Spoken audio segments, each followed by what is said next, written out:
Drug trafficker Andrew C. Thornton too releases a load of cocaine from his aircraft in 1985.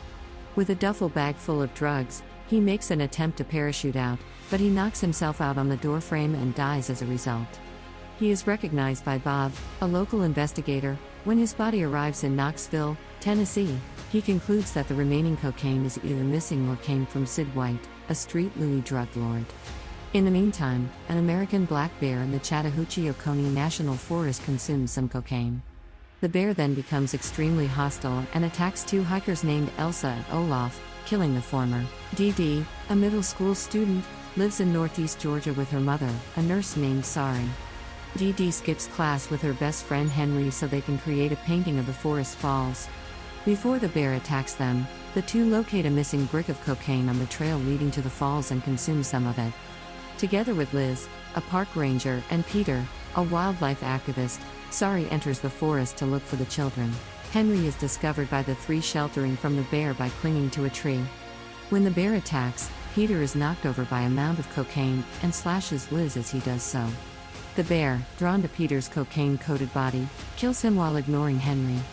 When Liz sends for assistance, Sari and Henry are running deeper into the jungle. Sid sent his fixer David to Street Louis to retrieve the remaining cocaine. Eddie, Sid's son, who has become despondent after the passing of his wife and has abandoned his son, travels to Georgia with David. They as well as Bob arrive in Georgia. David fights the Duchamps gang, three miscreants who cause disturbance in the forest station. To retrieve part of the cocaine he stashed in a gazebo, one of the members, Stash, takes David and Eddie. Liz returns to the station while being pursued by the bear. Before the bear kills Best, the other Duchamp, Liz unintentionally kills Ponytail, one of them. After a brief encounter with the bear, paramedics Beth and Tom show up and take Liz to the station. Liz is placed in an ambulance as they go, but a bear follows them and charges the car.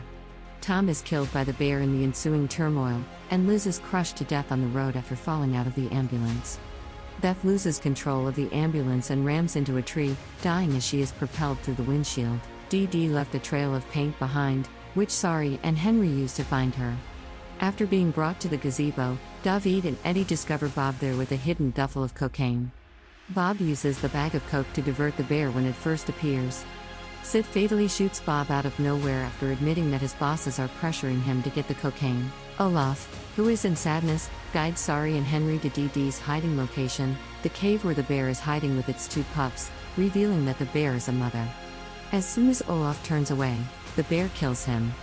The cave is located by Sid, Eddie, and David, and it leads to a ledge behind the falls. The bear goes back to its den. They all survive after Eddie and David, who have decided to leave the drug trade together, jump into the water below after Sari, Henry, and Dee. Sid, though, is adamant about keeping the cocaine bag she discovered in the cave. He shoots the bear and injures it, but is unable to kill it. Instead, the bear and her cubs dismember him. Later, when Eddie and David reunite with their son, Stash hitches to New York with a duffel bag of cocaine. A curious and daring bear discovers a package of cocaine while exploring the depths of the Appalachian Mountains. The bear starts experimenting with the drug because of its intriguing side effects, learning how to snort it and rapidly growing to love the high. Yet as the bear's addiction grows, so does its need for dominance and control.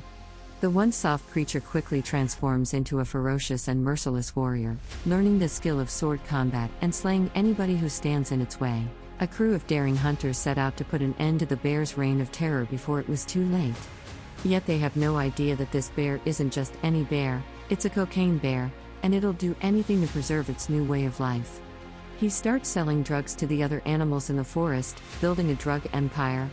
He rides about in an ancient Cadillac through the woods with a pack of animals that includes a badger, a skunk, and a weasel.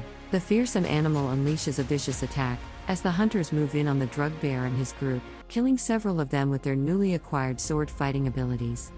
Even though the bear moves with lightning speed, the remaining hunters are able to wound it with a well-placed shot. The bear charges the hunters while enraged and injured, killing more before eventually collapsing from its wounds. The bear overdosed on cocaine and is now laying dead on the ground, where the hunters discover it as they approach the body. In the aftermath of the conflict, the hunters reflect on the bizarre, tragic fate of the cocaine bear, and pledge to do everything in their power to prevent other creatures from falling victim to the hazardous substance.